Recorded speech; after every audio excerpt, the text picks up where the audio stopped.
Bulletin का आगाज करें। सबसे पहले खबर दें, वाशिंगटन में IMF से पाकिस्तान के मुज़ाकरात कामयाब हो गए हैं, जिसके बाद पाकिस्तान को IMF से $2 अरब इजाफी रकम मिलने का इम्कान है।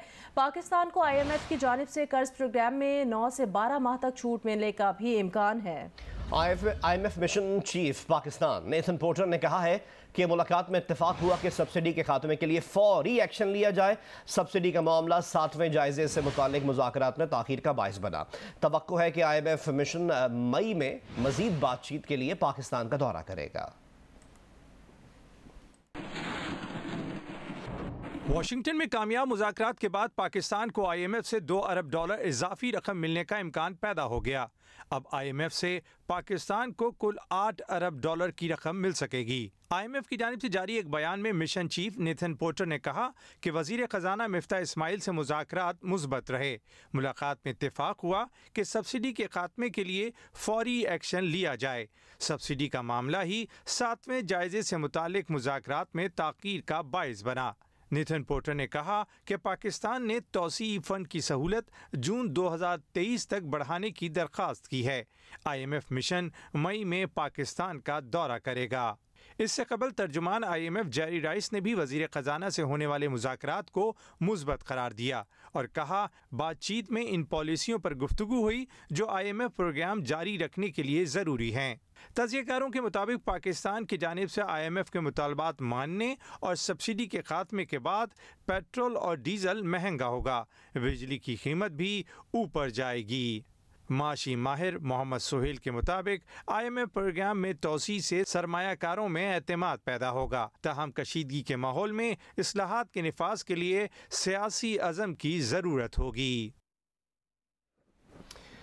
वज़ीर ख़जाना मिफ्ता इस्माइल ने कहा है कि पाकिस्तान कभी नादहिंदा नहीं हुआ और अब भी नहीं होगा। वाशिंगटन में प्रेस कॉन्फ्रेंस करते हुए उन्होंने मजीद कहा कि इस साल पाकिस्तान में टैक्स रेट बढ़ाने का कोई इरादा नहीं। गुर्बत में कमी के लिए बेनज़ीर इनकम सपोर्ट प्रोग्राम में पैसे बढ़ाए जा सकते हैं। उन्होंने कहा कि साबिक हुकूमत का एहसास प्रोग्राम सैलानी वेलफेयर के मौलाना बशीर फारूकी चलाते थे। इमरान खान की हुकूमत ने इसमें एक पैसा भी खर्च नहीं किया। 4% शरह तरक्की मिली, इससे ज़्यादा छोड़ कर जाएंगे। महंगाई की शरह जितनी मिली इससे कम छोड़ कर जाएंगे। IMF has agreed to field a mission to Pakistan in the middle of May. We will start technical level discussions from Tuesday. Largely, they've agreed to extend this program for another year, but obviously these details will be thrashed out when the mission is in Pakistan. And I've also requested them that they enhance the funding available to Pakistan from 6 billion under this program to perhaps a little bit more. हुकूमत पाकिस्तान ने 70 साल की तारीख में कभी default नहीं किया है, आइंदा भी डिफॉल्ट नहीं करेंगे। और मेरा इस वक्त कोई इरादा नहीं है कोई भी टैक्स रेट बढ़ाने का, कोई नया टैक्स लगाने का भी नहीं है और कोई भी इंशाल्लाह टैक्स रेट बढ़ाने का भी नहीं है। बेनज़ीर इनकम सपोर्ट प्रोग्राम के या एहसास के जो रेसिपिएंट्स हैं उनके पैसे आप बढ़ा सकते हैं। That's one way. So there are ways the government can think of. पिछली हुकूमत ने भी ये सोचा था, उनको समझ में नहीं आया, फिर उन्होंने ब्लैंकेट कर दिया था। हर इमरान खान साहब का दिया हुआ कमिटमेंट जो है उसके ऊपर मैं जवाब दे दूँ। हर सॉवरेन कमिटमेंट हुकूमत पाकिस्तान का जो उन्होंने किया था वो इमरान खान फ़र्द वाहिद ने नहीं किया था, हुकूमत पाकिस्तान ने किया था। तो उसके हम जिम्मेदार हैं। उनके IMF के कमिटमेंट पे भी हम जिम्मेदार हैं। उन्होंने जो लोन्स लिए हम उसके भी जिम्मेदार हैं। जो उन्होंने CPEC के कमिटमेंट्स किए उसके भी जिम्मेदार हैं। उसमें कोई पीछे हटने की बात नहीं है। एक तो पहले मैं ये क्लैरिफाई कर दूँ कि लंगर खाना जो था वो सैलानी वेलफेयर ट्रस्ट वाले चलाते थे। हज़रत अल्लामा बशीर फारूकी दामद बरकातहू चलाते थे। खान साहब की हुकूमत ने उसमें एक पैसा खर्च नहीं किया है। शहबाज शरीफ साहब को जो रिजर्व मिले थे वो 10.8 अरब थे। हम उससे ज़्यादा रिजर्व इंशाल्लाह छोड़ के जाएंगे। जो हमको 4% का ग्रोथ रेट मिला था हम उससे ज़्यादा ग्रोथ रेट छोड़ के जाएंगे। और जो हमको इन्फ्लेशन और फूड इन्फ्लेशन मिला था हम उससे कम इन्फ्लेशन छोड़ के जाएंगे। और अब आपको बताएं कि कराची से हुंजा तक बिजली की लोड शेडिंग का जिन पलट कर वापस आ गया है। सहारी और अफ्तारी करना मुश्किल हो गया। कहीं 2, कहीं 3 और कहीं 4, जबकि 6 घंटे तक भी लोड शेडिंग की जा रही है। कराची में 100 मेगावाट का साइट बिजली घर न चलाए जाने का इंकिशाफ हुआ है। प्लांट गैस न होने की वजह से बर्न डीजल पर नहीं चलाया जा रहा। के इलेक्ट्रिक का कहना है बिजली की सूरत हाल में बेहतरी आई है।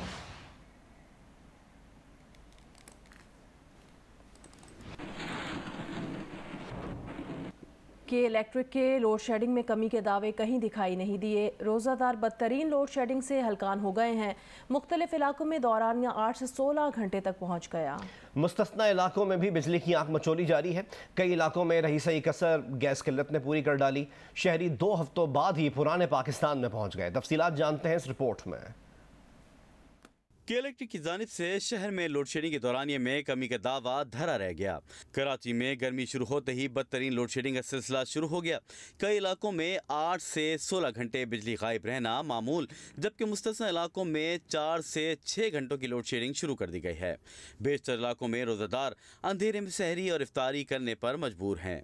रात गए भी बिजली की बंदिश ने रोजेदारों को जहनी अजियत से दो चार कर रखा है। लोड शेडिंग तो बहुत ज़्यादा हो रही है, और बल्कि इतनी हो रही है कि बच्चे रात को न सो सकते हैं और न दिन में सो सकते हैं। 12 घंटे 15 घंटे एक हफ्ते से ज़्यादा हो गया। रमज़ान शरीफ के अंदर कहाँ जाए बंदा, अभी बताए ना, पानी भी नहीं है, कुछ भी नहीं है। उधर हालत तो देखो, उधर गैस भी नहीं आता, शहरी में गैस नहीं है। दूसरी जानिब तर्जुमान के इलेक्ट्रिक ने शहरियों के जख्मों पर नमक छिड़कते हुए दावा किया है कि नेशनल ग्रिड से 1000 मेगावाट की सप्लाई जारी है। इजाफी सप्लाई से लोड शेडिंग की सूरत हाल में बेहतरी आई है। बिजली के इजाफ के साथ शहर के कई इलाकों में गैस की लोड शेडिंग भी शुरू हो गई है। Malir, old city area, Lyari और खरादर समेत बेशतर इलाकों में गैस की लोड शेडिंग जारी है। अवाम का कहना है कि नई हुकूमत के आते ही वो बड़ी तेजी से पुराने पाकिस्तान की जानिब सफ़र कर रहे हैं। हैदराबाद में शदीद गर्मी और माह रमज़ान में बिजली की एलानी और गैर एलानी लोड शेडिंग का सिलसिला 15 घंटे तक जा पहुंचा है। उधर बहावल नगर में बढ़ती लोड शेडिंग के बायस दर्जी परेशान है। मजीद बताएंगे हैदराबाद से नुमाइंदा जियो न्यूज़ अली नईम, और बहावल नगर से में रिपोर्ट करेंगे फहद शफीक। जी बिल्कुल, हैदराबाद में माह रमज़ान में शदीद गर्मी के रोज़ों में लोड शेडिंग का दौरानिया 14 से 15 घंटों तक पहुंच चुका है, जिसकी वजह से हैदराबाद के शहरी इंतहाई परेशानी में मुब्तला हैं। उनका यही कहना है कि शहर में भी लाइट नहीं होती है और इफ्तार के अंदर भी बिजली दस्तयाब नहीं होती है। अंधेरे के अंदर सहर इफ्तार करना पड़ते हैं। सहर इफ्तार बनाने के अंदर ख़वातीन को इंतहाई मुश्किलात का सामना करना पड़ता है। इसके साथ ही साथ जो शहरी हैं उनका ये कहना है कि एक तरफ तो इंतहाई शदीद गर्मी का मौसम है और दूसरी जानिब तवील दौरानिये की बिजली की बंदिश का सिलसिला जारी है। आज बिल्कुल ज़िला बहावल नगर में ईद उल फितर के करीब आते ही बिजली की लोड शेडिंग के दौरानिये में दिन ब दिन इजाफा होता जा रहा है। यहाँ पर जो है वो शहरी इलाकों में 5 से 6 घंटे लोड शेडिंग हो रही है, जबकि दही इलाकों की बात की जाए तो दही इलाकों में 7 से 8 घंटे जो है वो लोड शेडिंग हो रही है। इस लोड शेडिंग की वजह से जहाँ पर ताजर परेशान है, वहाँ पर ख़ास तौर पर दर्जी जो है वो परेशान नज़र आ रहे हैं, क्योंकि ईद के करीब आते ही ऑर्डर की भरमार होती है और ये ऑर्डर जो है वो बिजली जाने की वजह से पूरे नहीं हो पा रहे हैं, जिसकी वजह से दर्जी जो है वो खासे परेशान है। मीरपुर खास में बिजली की तवील लोड शेडिंग का सिलसिला थम न सका। क्या घरेलू खवातीन, क्या दुकानदार और क्या आम शहरी, हर कोई बिजली ना होने की दुहाइयाँ देता नज़र आ रहा है। शहरी कहते हैं रमज़ानुल मुबारक में ऐसी बदतरीन लोड शेडिंग ज़िंदगी में कभी नहीं देखी। मीरपुर खास में शदीद गर्मी में बिजली की लोड शेडिंग का दौरानिया 18 घंटे तक पहुँच गया। हुक्काम के दावों के बरक्स सहरी और इफ्तारी में भी बिजली गायब रहना मामूल बन चुका है। क्या बताएं, अल्फाज नहीं मिलते कहने के लिए। इस लाइट ने इतना हमें बेजार कर दिया है। लाइट का कोई पता नहीं है, ना इफ्तारी में पता है ना शहरी में पता है। हमें लाइट की वजह से बहुत परेशानी है। तकरीबन 18 घंटे लाइट हमारे पास नहीं आ रही है। लाइट हो तो बंदा कोई काम करे, लाइट ही नहीं है। इफ्तारी के टाइम पे लाइट होती ही नहीं है, ना शहरी टाइम पे लाइट होती है। वज़ीर आज़म शहबाज शरीफ ने मुल्क में बिजली की लोड शेडिंग में इजाफे और अवाम की मुश्किलात पर बरहमी का इजहार किया है। वज़ीर आज़म ने हुक्म दिया कि मई तक लोड शेडिंग में नुमाया कमी की जाए। इस सिलसिले में हंगामी बुनियादों पर इक़दाम किए जाएँ। एक बयान में वज़ीर आज़म ने कहा, अवाम को जब तक इस अजाब से निजात नहीं मिलती ना वो खुद चैन से बैठेंगे ना किसी को बैठने देंगे। तेल और गैस का बंदोबस्त होने तक अबूरी इक़दाम बेहतर बनाए जाएँ। नवाज हुकूमत ने मुल्क में इजाफे बिजली की वाफिर मिकदार फराहम की, लेकिन इमरान हुकूमत ने एक भी नया यूनिट शामिल नहीं किया। वज़ीर आज़म शहबाज शरीफ ने यह भी कहा, 6 अरब में LNG का जो जहाज़ मिल रहा था वो कौम को 20 अरब में पड़ रहा है। इमरान हुकूमत का ये जुल्म कौम को इस साल 500 अरब से ज़ायद में पड़ेगा। ईद करीब आते ही मुल्क भर में बचत बाजारों में रश बढ़ गया, लेकिन मतलूबा अशिया न मिलने पर शहरी परेशान नजर आए। मुल्क भर में लगाए गए रमज़ान सस्ता बाजार की सूरत हाल बताएंगे फैसलाबाद से नुमाइंदा जियो न्यूज़ हमाद अहमद। भक्कर से अपडेट करेंगे नवीद यूनिस। मंडी बहाउद्दीन से तफसीलात बताएंगे साजिद कमाल। हाफिजाबाद से सैयद मोहम्मद ज़मीर। लाड़काना से अपडेट करेंगे साबिर शाह और पडीदन से अपडेट देंगे गुलाम हैदर आकाश। जी, फैसलाबाद शहर और तहसील की सतह पर मजमूई तौर पर 19 सस्ते रमज़ान बाज़ार लगाए गए हैं, जहां पर वज़ीर आज़म शहबाज शरीफ के ऐलान के बाद चीनी की कीमत 80 रुपये से कम करके 70 रुपये कर दी गई है, जबकि आटे का थैला 450 की बजाय अब 400 रुपये में फ़रोख्त किया जा रहा है। इस इक़दाम के बाद चीनी के स्टॉल्स पर रश बढ़ गया है। इसके अलावा रमज़ान बाज़ार में एग्रीकल्चर फेयर प्राइस शॉप पर 13 जो फलों और सब्जियों की मुख्तलिफ आइटम्स हैं उन पर सब्सिडी दी जा रही है। जी, ज़िली इंतज़ामिया की जानिब से ज़िला भर में 9 जो सस्ते बाज़ार हैं वो कायम किए गए हैं, जहाँ पर मुख्तलिफ अशिया की सब्ज़ी, गोश्त, चीनी, घी, आटा समेत जो कॉस्मेटिक्स हैं उनकी भी जो है स्टॉल कायम किए गए हैं। जो शहरियों की बड़ी तादाद है वो यहाँ पर सस्ता बाज़ार में ख़रीदारी में मसरूफ़ है।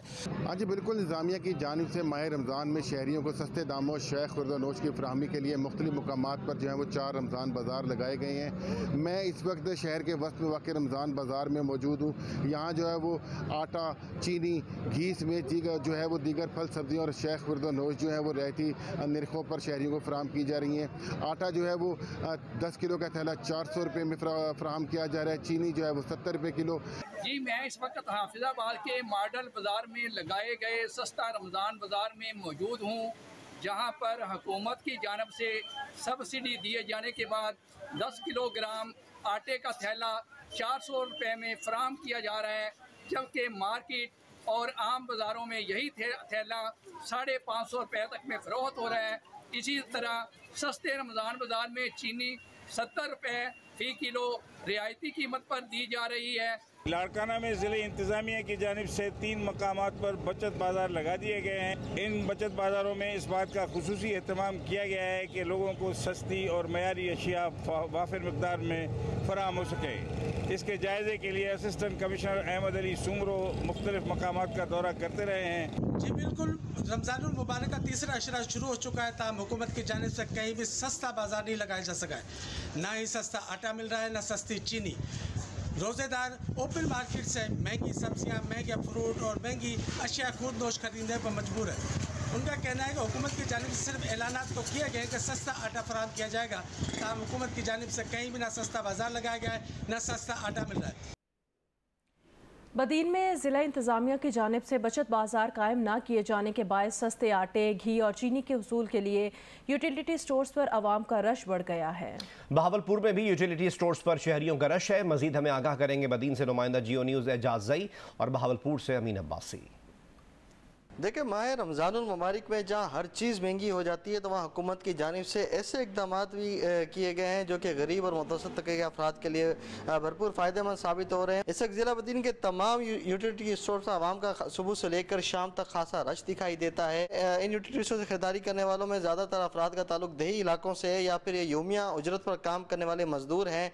इनका कहना है कि हुकूमत की जानिब से रमज़ान रिलीफ पैकेज के तहत दी जाने वाली सब्सिडी इनके लिए किसी नेमत से कम नहीं है। जी, रमज़ान रिलीफ पैकेज की वजह से बहावलपुर के यूटिलिटी स्टोर्स पर भी रश बढ़ गया है। मैं इस वक्त बहावलपुर रेलवे स्टेशन के करीब यूटिलिटी स्टोर पर मौजूद हूँ, जहाँ पर देखा जा सकता है कि इस वक्त भी ख़वातीन का और ख़रीदारों का रश है। इस वक्त बहावलपुर के जितने भी यूटिलिटी स्टोर्स हैं वहाँ पर 10 किलो आटे का थैला अवेलेबल नहीं है।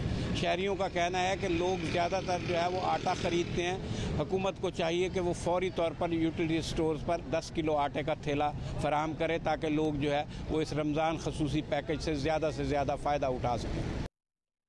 बन्नू में 200 रुपये किलो में फ़रोख्त होने वाला लीमू चंद रोज़ के दौरान 1000 रुपये किलो में फ़रोख्त किया जाने लगा। बन्नू से रिपोर्ट करेंगे मंसूरुद्दीन। बन्नू में 200 रुपये किलो फ़रोख्त होने वाला लीमू अब 1000 रुपये किलो में फ़रोख्त होने लगा। माह रमज़ान में शहरी लीमू लेने से कासिर, अब तो सिर्फ लीमू की तरफ देखा ही जा सकते हैं। शहरियों का कहना है कि पहले तो 50 रुपये पाव था, अब 250 रुपये पाव फ़रोख्त हो रहा है। गरीब आदमी की पूंछ से दूर है। हर कोई पूछता है कि लीमू कितने का है, लेकिन कोई भी नहीं खरीद सकता। लीमू फ़रोख्त करने वालों का कहना है कि हमें आगे से महंगा मिलता है, हम क्या करें। ज़िला इंतज़ामिया को चाहिए कि वो कीमतों के कंट्रोल के निज़ाम को बेहतर बनाएं और ऐसी अशिया पर खसूसी नज़र रखें। कैमरामैन अहमद बिलाल के साथ मंजूरुद्दीन, जियो न्यूज़, बन्नू। वज़ीर आज़म मियां मोहम्मद शहबाज शरीफ ने नौ मुंतखब वज़ीर आला पंजाब हमजा शहबाज की हलफबरदारी के लिए सदर आरिफ अलवी को एक और ख़त लिखकर याद दहानी कराई है। ख़त में लिखा है कि सदर साहब, नौ मुंतखब वज़ीर आला पंजाब हमजा शहबाज से हलफ लेने के लिए शख्सियत, मकाम और वक्त का तयन कर दें। वज़ीर आज़म ने लिखा कि इस सिलसिले में लाहौर हाई कोर्ट के हुक्म की पैरवी लाजमी है और इसमें गौर व खौज की कोई गुंजाइश नहीं है। वज़ीर आज़म ने लिखा कि हमजा शहबाज के हलफ में मज़ीद ताख़ीर की तो तौहीन अदालत की भी कार्रवाई हो सकती है और मामला इससे आगे भी जा सकता है। वज़ीर आज़म ने मज़ीद लिखा कि सदर साहब, आपको 23 अप्रैल को भी लिखा था कि नौ मुंतखब वज़ीर आला से हलफ लेने के लिए शख्सियत, मकाम और वक्त का तयन कर दें।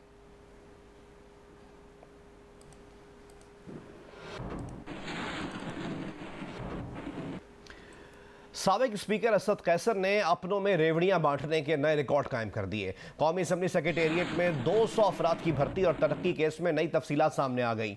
मालूम हुआ है कि असद कैसर ने अपने साले के बाद छोटे भाई के साले को भी कौमी असम्बली का प्रोटोकॉल ऑफिसर भर्ती कर लिया। साबिक स्पीकर असद कैसर ने तहरीक इंसाफ के मीडिया कोऑर्डिनेटर को भारी तनख्वाह पर अपना एडवाइज़र भर्ती कर लिया।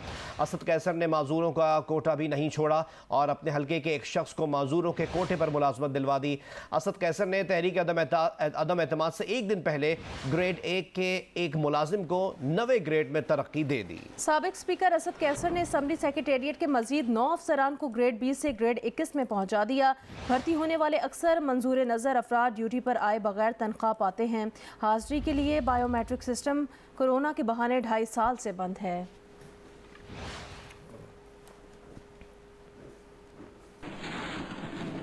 PTI ने वज़ीर आज़म के खिलाफ अदालत जाने का ऐलान कर दिया। शाह महमूद कुरैशी ने मुल्तान में कारकुनान से खिताब करते हुए कहा, नैबज़दा शख्स मुल्क के वक़ार के लिए नुकसानदेह है। शहबाज शरीफ के मुकदमे से बरी होने तक नून लीग किसी और को नामजद करे।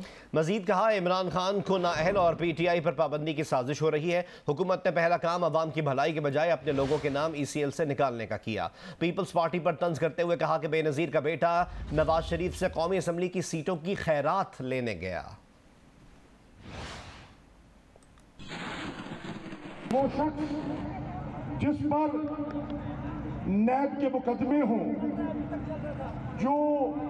जिस पर फर्द जुर्म 26 तारीख को आयद होनी हो, हम ये पटिशन डाल रहे हैं कि जब तक वो उस मुकदमे से बरी उल जिम्मा नहीं होते, मुस्लिम लीग नून किसी और अपने ही वर्ग को नामजद कर दे। लेकिन एक ऐसी शख्सियत जो जमानत पर हो, जिस पर फर्द जुर्म आयद होनी हो, वो पाकिस्तान की नुमाइंदगी करे, इससे पाकिस्तान के वकार को नुकसान पहुंचता है। यहाँ का MNA जुल्फिकार अली भुट्टो था, आज उसका नवासा, आज बेनज़ीर भुट्टो का बेटा लंदन में नवाज शरीफ से 10 कौमी असेंबली की सीटों की खैरात लेने गया है। वज़ीर इत्तलात सिंध शर्जील मेमन ने कहा कि PTI फॉरेन फंडिंग केस में अपने खिलाफ मुतवक्के फैसले पर बौखलाहट का शिकार है। चीफ इलेक्शन कमिश्नर के इंतखाब का क्रेडिट खुद इमरान खान लेते रहे हैं। PTI क़यादत जानती है फॉरेन फंडिंग केस में फंस चुकी है। तर्जुमान बिलावल हाउस ने शाह महमूद कुरैशी के बयान पर रद्द अमल में कहा, शाह महमूद इमरान खान की कासा लेसी के लिए बिलावल भुट्टो को ताने दे रहे हैं। पीपल्स पार्टी खैरात मांगने नहीं देने की तारीख रखती है।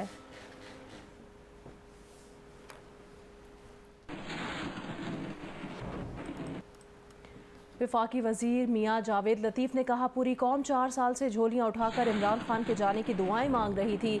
अगर आलमी साजिश थी तो इमरान खान ने इक़्तिदार बचाने की खातिर जरदारी से क्यों राब्ता किया? कौमी सलामती कमेटी के दोनों इजलासों में साजिश का जिक्र नहीं हुआ। वफाकी वज़ीर मियाँ जावेद लतीफ़ ने कहा, पूरी कौम 4 साल से झोलियाँ उठाकर इमरान खान के जाने की दुआएं मांग रही थी। अगर आलमी साजिश थी तो इमरान खान ने इक़्तिदार बचाने की खातिर जरदारी से राब्ता क्यों किया? 4 सालों में अमेरिका साजिश करता रहा कि चीजें महंगी करो।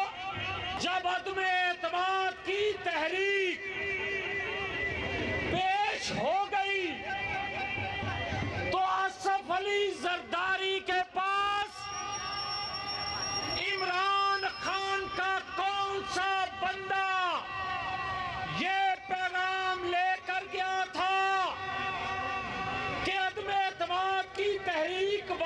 बस ले लो, जो चाहते हो वो भी देता हूं। पीटीआई के रहनुमा फवाद चौधरी का कहना है कि कल पूरे पाकिस्तान में इलेक्शन कमीशन के दफातर के सामने एहतजाज किया जाएगा। जेहलम में मीडिया से गुफ्तगू में कहा कि कौमी असम्बली के 22 और सूबाई असम्बली के 26 अरकान के खिलाफ हमने रेफरेंस भेजे, मगर इलेक्शन कमीशन अभी तक रेफरेंस अपने पास रख के बैठा हुआ है। इलेक्शन कमीशन अरकान असम्बली को नाअहल करे। पाकिस्तान में सियासी कशीदगी की वजह मुकदमात का फैसला ना होना है। इस्लामाबाद की हुक्मरानी का फैसला इलेक्शन से होना है। पाकिस्तान में इलेक्शन के अलावा कोई हल नहीं। जो इलेक्शन कमीशन का जो तमाम दफ्तर हैं डिस्ट्रिक्ट के, उन तमाम के सामने भरपूर एहतजाजी मुजाहरा जो है वो किया जाए। हम मंगल को अब हमने ये फैसला किया है कि पूरे पाकिस्तान में तमाम जो इलेक्शन के ऑफिस, इलेक्शन कमीशन के ऑफिस हैं, उनके सामने हम एहतजाज कर रहे हैं। और इस्लामाबाद की कॉल जो है उसका पूरा पाकिस्तान इस वक्त इंतज़ार कर रहा है। और इमरान खान इंशाल्लाह जब ये कॉल देंगे तो आप देखेंगे कि ये लाखों की तादाद में लोग जो है वो इस्लामाबाद की तरफ बढ़ेंगे। पीटीआई के इलेक्शन कमीशन के बाहर एहतजाज के ऐलान के बाद इलेक्शन कमीशन ने सूबाई और ज़िलाई इलेक्शन कमीशन के दफातर के बाहर सिक्योरिटी के लिए सूबाई हुकूमतों और वज़ारत दाखिला को ख़त लिखने का फैसला किया है। पीटीआई के मुल्क भर में इलेक्शन कमीशन के दफातर के बाहर एहतजाज के ऐलान पर इलेक्शन कमीशन ने सूबाई इलेक्शन कमिश्नर और ज़िलाई दफातर की सिक्योरिटी के हवाले से इजलास तलब कर लिया। ज़रा ये बताते हैं कि इलेक्शन कमीशन के दफातर की सिक्योरिटी यकीनी बनाने के लिए इलेक्शन कमीशन की जानिब से सेक्रेटरी दाखिला को ख़त लिखा जाएगा। सूबाई और ज़िलाई दफातर की सिक्योरिटी यकीनी बनाने के लिए इलेक्शन कमीशन ने सूबाई हुकूमतों को खत लिखने का फैसला किया है।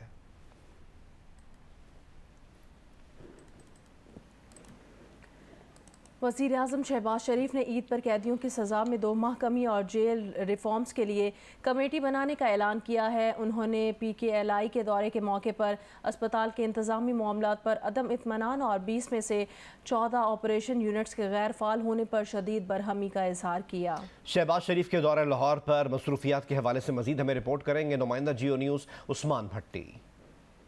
वज़ारत उज़्मा का हलफ उठाने के बाद पहली बार लाहौर पहुंचने पर वज़ीर आज़म शहबाज शरीफ का Pakistan kidney and liver transplant institute का दौरा। उन्हें स्पेशल ट्रीटमेंट यूनिट में इलाज की सहूलतों के हवाले से ब्रीफिंग दी गई। वज़ीर आज़म ने सवाल किया कि मार्च 2018 में 9 करोड़ रुपए के अतिये से जो आलात लेने थे क्या वो आए या नहीं। हस्पताल इंतजामिया जवाब देने से कासिर रही, जिस पर उन्होंने सख्त बरहमी का इजहार करते हुए कहा कि 14 ऑपरेशनल यूनिट बंद हैं। मैं इस वजह से नैब के अकूबत खानों में भी रहा।